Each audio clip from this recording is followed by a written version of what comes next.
Today we are going to be talking about soils, both the soil horizons and the soil types, and hopefully then you have a little bit of fun with your planting project and soil project for the camp. Alright, so first we will talk about soil horizons. No matter where we are in the world, they're going to have the different horizons of soil. And if you look, we have first the D horizon at the bottom, which is going to be our bedrock. That is just a solid rock that is kind of the base for everything. Next, we have the C horizon, which is our weathered rock and parent material. And if you look right here, you can kind of see it's a similar rock to this. It's just been broken down. And next, we have our clay, which you all are probably real familiar with, or our subsoil, which is generally clay in a lot of areas, but our B horizon. And then we have our A horizon, which is topsoil, which is this darker material that contains more organic material than our subsoil, which is pretty much all mineral.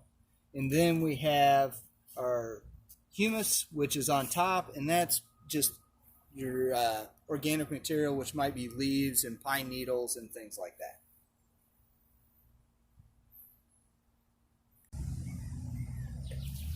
All right, and now let's talk about the four soil types. If you look, we have sand, loam, clay, and silt. Sand, you might have in your play box or you've seen at the beach. This is the soil that has the largest particle size. It's very well drained. It's all mineral materials and there's no organic material in it. It's basically just little tiny rocks that have been broken down. If we look right here, we have our clay. Clay actually has the smallest particle size, and when it dries out, it almost gets as hard as a rock. This is very poorly drained soil. If you notice, when it rains, it'll stay wet for a really long time when it gets saturated, and it also doesn't absorb water very well. Right here at the back side, you can see this is silt.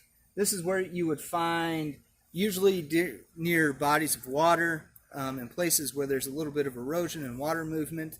It's a very fine, almost kind of a silky feel to it, and it contains both mineral and a fair amount of organic material. And then right here we have loam. Loam is a mixture of everything all together. It has both mineral and organic materials, and it's well drained, but it still retains enough moisture. That's what you would want in your garden or anywhere where you're trying to grow plants and food and vegetables and things like that. So, and that's our soil types.